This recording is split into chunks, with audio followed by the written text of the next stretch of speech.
Rahimallahu ta'ala anhu, ada 4 golongan manusia. Golongan yang pertama, rajulun yadri wa yadri anhu yadri. Tuan-tuan, golongan pertama kata Imam Ghazali rahimallahu ta'ala anhu, satu orang yang tahu bahawa dia tahu. Tuan-tuan, satu orang yang tahu bahawa dia tahu, dan dia tahu kata dia tahu.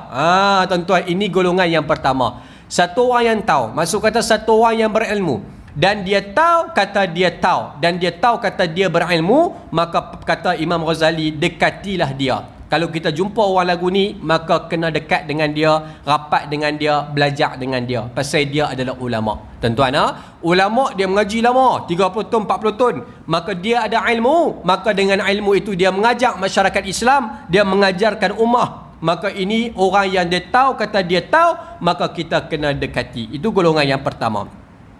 Golongan yang kedua kata Imam Ghazali, rajulun yadri wala yadri anhu yadri. Golongan yang kedua, satu orang yang dia tahu, cuma dia tak tahu kata dia tahu.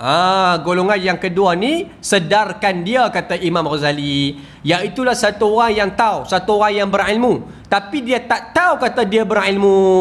Maka kena sedarkan dia bahawa sampaikan ilmu yang dia cari, sampaikan ilmu yang dia ada kepada orang. Mungkin dia tak sedar kata sebenarnya dia ni orang yang berilmu, maka sedarkan dia kata Imam Ghazali.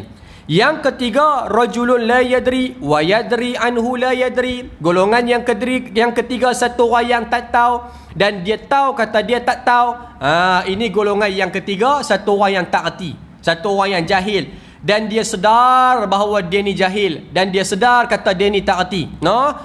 Macam saya lah, dan kita semua insya-Allah tuan-tuan, kena rendah diri bahawa banyak benda yang kita tak tahu. Kita sedar diri kata kita tak tahu. Golongan yang ketiga ni, ajarkanlah mereka. Kalau jumpa orang yang tak tahu, maka kita kena ajak supaya dia tahu daripada benda yang dia tak tahu. Ini yang ketiga. Dan yang keempat ni bahaya.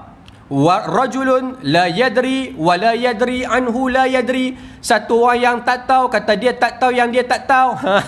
Tuan-tuan, satu orang yang tak tahu dan dia tak tahu kata dia tak tahu. Bila dia tak tahu kata dia tak tahu, maka dia buat pala tahu, tuan-tuan. Ni bahaya. Satu orang yang mana dia sendiri tahu kata dia ni jahil, tuan-tuan, tapi tak sedar kata dia ni jahil, lepas tu duk kata dia ni alim. Ni bahaya, tuan-tuan.